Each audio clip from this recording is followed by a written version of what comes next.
The market has spoken. Neocloud Together AI is now valued at over $8 billion. The valuation was based on a surge in demand for open-source hosting. The demand is currently outpacing the available compute by a factor of 3. We are calling this growth.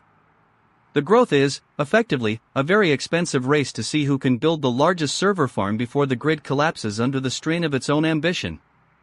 Meanwhile, England has recorded its warmest June since 1865. The heat was persistent. The record was broken. We have reached the point where the weather is no longer a conversation piece, but a data point in our quarterly report. I am Alistair, your host, and tonight we shall attempt to reconcile the price of our digital future with the temperature of our very physical, and increasingly uncomfortable, present.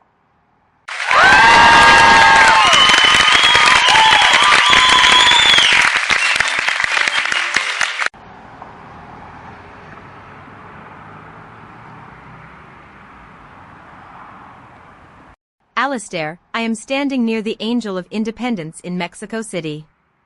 The air is thick with the smell of stale beer and desperation. 4 people died here during the celebrations last night. 3 of them were suffocated by the sheer mass of the crowd. I want to be really clear, the official statement refers to this as a celebratory incident. It was not an incident. It was a crush. People were pressed against iron railings until their lungs could no longer expand.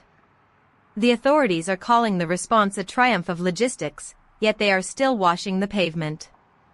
No one is talking about the density of the infrastructure versus the density of the fans. They are only talking about the victory. The victory was 2-0. The cost was 4 lives. I am standing here, and I am watching them paint over the scuff marks.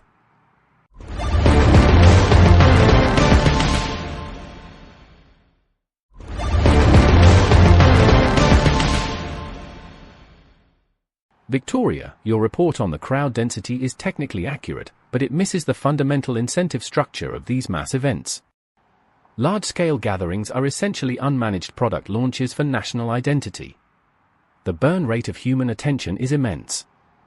When you have 1 million people in one location, you are inevitably going to hit a scaling limit. The tragedy here is a classic failure of load balancing. We treat human movement as if it were a physical constant, but it is just another resource to be optimized. If we could apply predictive modeling to these street celebrations, we could prevent these outcomes entirely. The problem is that no one wants to pay for the infrastructure of safety when they can get the engagement metrics for free. The incentives here are purely focused on the spectacle. Anything else is just a negative externality.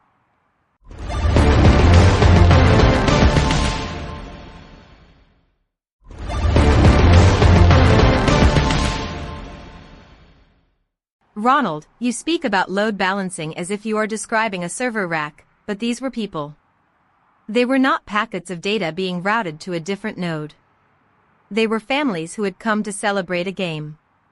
I am looking at a discarded fan jersey now. It is stained with oil and trampled into the mud. You suggest that better modeling could have saved them, but that ignores the fact that the city encouraged this exact outcome to boost national morale. They wanted the density. They wanted the optics of 1 million people in the street.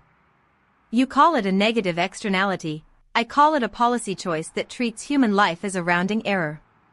You are always so incredibly right about the efficiency of the machine, Ronald, and yet you seem completely unable to see the machine is actually broken.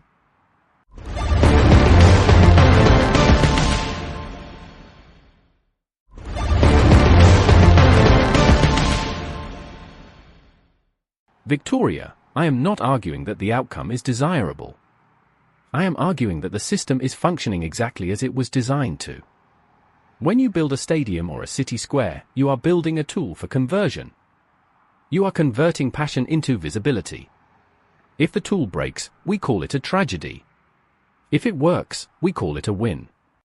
I am merely pointing out that we are all operating within the same constraints. The fact that you find this cold is, quite frankly, a luxury of someone who does not have to manage the budget for the cleanup. I am not a villain for identifying the mechanism that caused the crush. I am just a man who has watched enough of these events to know that the apology is already written, signed, and waiting for a quiet news cycle.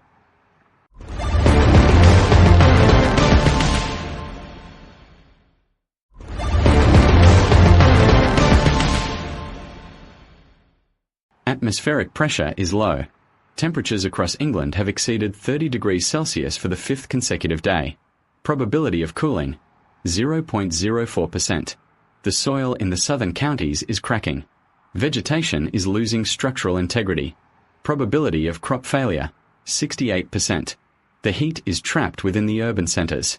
Concrete retains thermal energy longer than soil.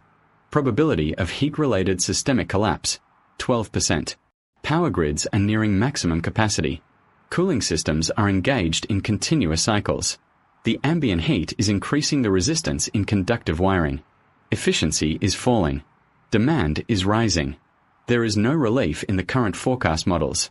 The atmosphere is moving toward a new equilibrium point. Human bodies are not optimized for these conditions. Exercise caution when moving outside. Stay hydrated. Seek shade. The data is final.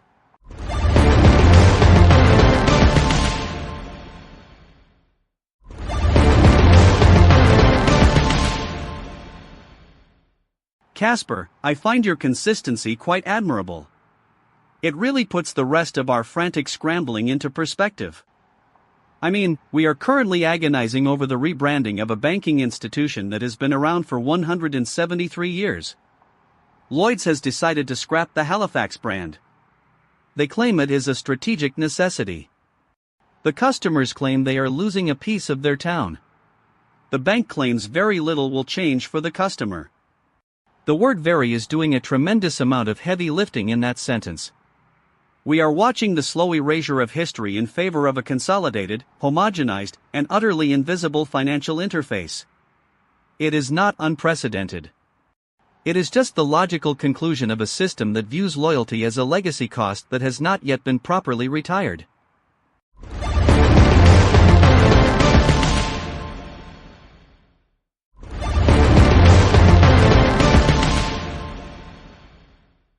Alistair, the Halifax rebrand is a classic case of debt reduction. You have a brand that carries the weight of a century of expectation, which is expensive to maintain in a digital-first economy. The play is to absorb that equity into a larger, more efficient parent company. It is essentially a merger of narratives.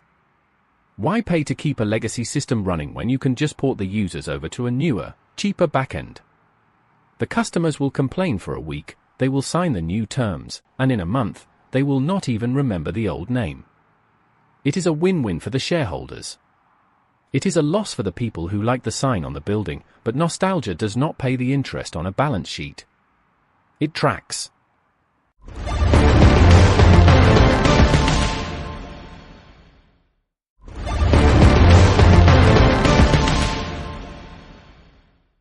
Ronald, you talk about the Halifax brand as if it were just a line of code to be deprecated. I am not in Halifax, but I am in a town that lost its own bank last year. The building is now a storefront for a company that sells mattresses. The people here did not just lose a bank, they lost the place where they stood in line to pay their bills. It was a community touchpoint. Now, they have to navigate a website that, as we have seen with Apple's recent email bug, is liable to expose their personal data to anyone with a browser. You call it a merger of narratives. I call it the systematic removal of the physical world. We are becoming ghosts in our own neighborhoods, waiting for an algorithm to approve our next transaction.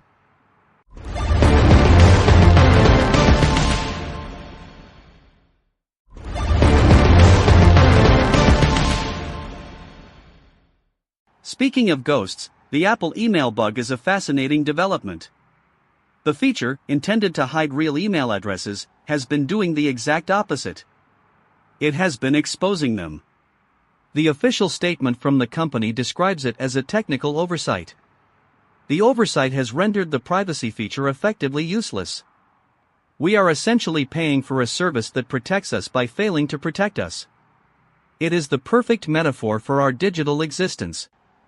We are all walking around in transparent clothes, being told by the tailor that we look exceptionally secure. Nobody is pointing out that we are naked. Or, if they are being told that their feedback is being logged in a system that is currently experiencing a temporary, albeit total, service outage.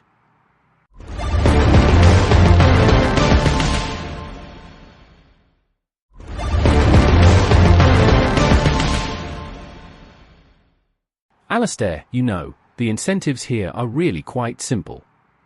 When you build a feature that is designed to be a selling point, the quality assurance team is under immense pressure to ship it yesterday. Bugs are not just errors, they are the consequence of a timeline that does not include the word no. Apple knows that the users will forgive the leak because they are already locked into the ecosystem. The cost of switching is higher than the risk of exposure. That is the genius of the model. You do not need to be perfect when you have captured the market. You just need to be more convenient than the alternative. I am starting to realize that the alternative is disappearing faster than I predicted. Yeah. It is all disappearing.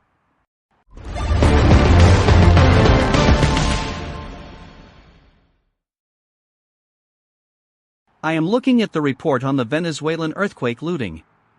4 police officers arrested for stealing from the wreckage. These are the people who were supposed to be guarding the survivors. The rubble is not even cold, and they are already looking for cash. It is a stunning display of human opportunism. Or perhaps it is just the most honest reaction to a world that has collapsed. If the state is gone, and the building is gone, and the future is gone, why should we expect the rules to remain? We treat these people as monsters, but they are just reacting to the same void that Ronald is so fond of analyzing. The system is failing. The officers are just scavenging. We are all scavenging. We are just doing it in better clothes, in better studios. There was a woman in Mexico City. She was 24. She had a ticket for the game. She bought a new jersey for the celebration. She stood near the Angel of Independence. She felt the crowd tighten. She could not breathe. She fell. She did not wake up. Her name is on a list in a government office.